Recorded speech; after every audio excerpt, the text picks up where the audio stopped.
अगर नहीं होता सीसीटीवी कैमरा तो हो जाता ड्राइवर बदनाम, ड्राइवर की निकाली जाती गलती और फरार हो जाता ये कर्तव्यबाज बाइक सवार। नमस्कार, मैं नीरज सोलंकी आप सभी का हार्दिक स्वागत करता हूं। ट्रांसपोर्ट टीवी में आप देख रहे हैं ब्रेकिंग न्यूज। इस कर्तव्यबाज बाइक चालक को देखिए, इस बाइक चालक की राइडिंग स्किल को देखिए, इस चालक के शातिर दिमाग को देखिए। ये बाइक चालक आज इस बस में मौजूद सवारियों के लिए यमराज बन के आया था, काल बन के आया था। जी हाँ, हम ऐसा कह क्यों रहे हैं यह बात भी आप समझ ही जाओगे। उससे पहले इस वीडियो पर गौर कीजिए, देखिए इस वीडियो को। यहाँ तूफान से पहले की शांति है। यहाँ बस अपने रास्ते पर जा रही है, स्पीड भी औसत लग रही है। अब इस बाइक सवार को देखिए, एक तो यह लेन के आखिरी छोर में है, अब यहाँ साथ में कट भी है। लगता है इसने इस कट को क्रॉस करना है, तो यह उस छोर से यानी कोने से ऐसे अपने बाइक को घुमा देता है कि यहाँ बस में मौजूद यात्रियों की जिंदगियां ही घूम जाती है। देखिए कैसे यह मौत को दावत देते हुए बस के सामने आ जाता है। यहां तक तो लग रहा था कि इसका खेल ही खत्म हो जाएगा, लेकिन यह समझदार बस चालक इस बाइक सवार को बचाने का पूरा प्रयास करता है। उतने में यह राइडर साहब तुरंत ही अपनी बाइक को घुमा देता है और देखें इसके स्किल को, और पलक झपकते ही तुरंत ही दूसरे छोर में पहुंच जाता है। बस का चालक इस बाइक सवार को बचाने के चक्कर में अपनी बस को दूसरी ओर काट देता है, कट की तरफ काट देता है, लेकिन दुर्भाग्य से बस अपना नियंत्रण खो देती है और बस पलट जाती है।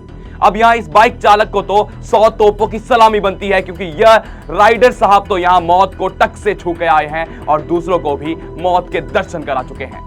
दोस्तों, यहाँ बस चालक ने बाइक सवार को बचाने का पूरा प्रयास किया, पर अपनी बस बचा नहीं पाया। लेकिन इस बाइक सवार का क्या, इसकी वजह से यहाँ कितना बड़ा हादसा हो जाता।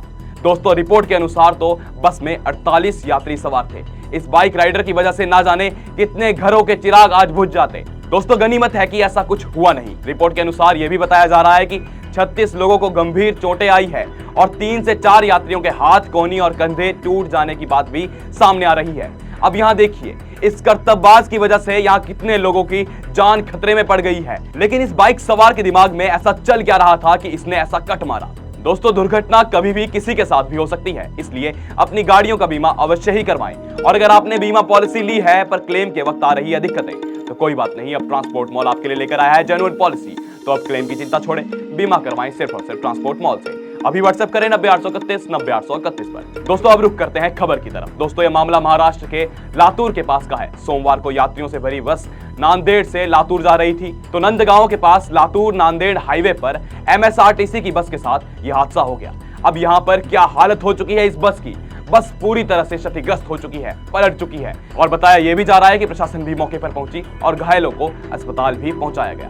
दोस्तों, अक्सर हाईवे पर एक बस चालक या ट्रक चालक अपने तान में होते हैं, सीधे रफ्तार में होते हैं और उन्हें लगता है हमें तो सीधा ही जाना है, परंतु कुछ बाइक सवार ऐसे बीच में आ जाते हैं, कुछ ऐसी घटनाएं बीच में हो जाती है जिसकी वजह से ऐसे हादसे हो जाते हैं। इसलिए हाईवे पर भी कई बातों का ध्यान रखना आवश्यक रहता है। दोस्तों, अब तो परिवहन मंत्री ने भी यह मान लिया है कि हमारे देश में कम पैसों में आसानी से फर्जी तरीके से लाइसेंस बन जाते हैं।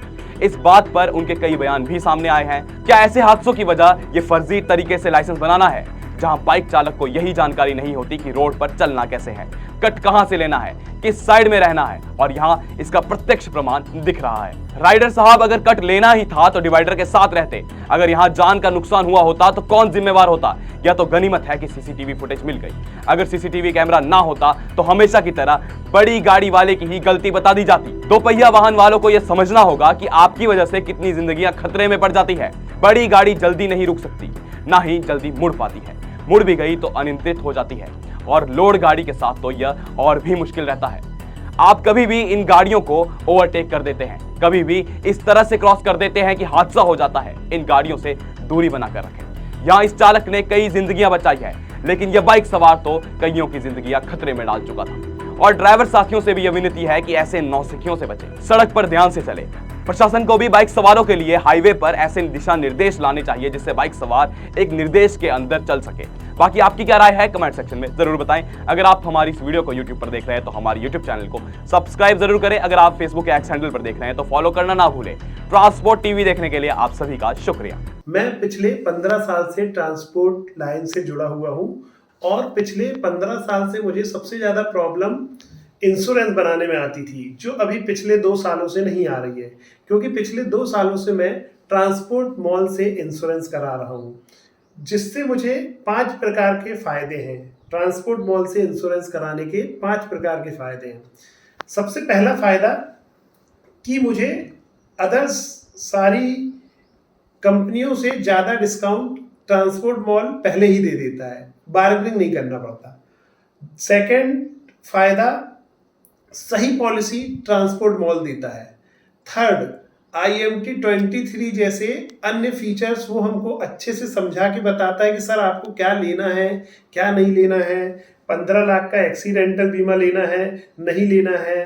IMT 23 कई लोगों को ये पता ही नहीं होता कि ये होता क्या है, लेकिन वो हमको इसके बारे में बताते हैं कि क्या है ये फीचर्स, इससे क्या फायदे हैं। चौथा, पांचवा और सबसे महत्वपूर्ण फीचर्स कि हमको इंश्योरेंस पॉलिसी तो कोई भी एजेंट बना के दे देता है, बट क्लेम के समय कोई भी एजेंट हमारी मदद करे या ना करे, या उसके हाथ में कुछ रहता नहीं है, क्योंकि एजेंट जो है वो उसको सैलरी और कमीशन मिलता है पॉलिसी बनाने पे, ना कि क्लेम दिलाने में। तो उसका कोई भी रोल नहीं रहता है क्लेम दिलाने में। तो सबसे महत्वपूर्ण ये है कि क्लेम आने के बाद ट्रांसपोर्ट मॉल हमारे को क्लेम दिलाने में मदद करता है, हर टाइप का सपोर्ट करता है कि हमारा क्लेम सेटल हो। अगर कोई प्रॉब्लम भी आती है तो ट्रांसपोर्ट मॉल हमारे साथ मिलके उस पर वर्क करता है। इन सभी चीज़ों से मुझे ट्रांसपोर्ट मॉल की पॉलिसी सबसे अच्छी लगती है और मैं मेरी सारी गाड़ियों का बीमा ट्रांसपोर्ट मॉल से कराता हूँ।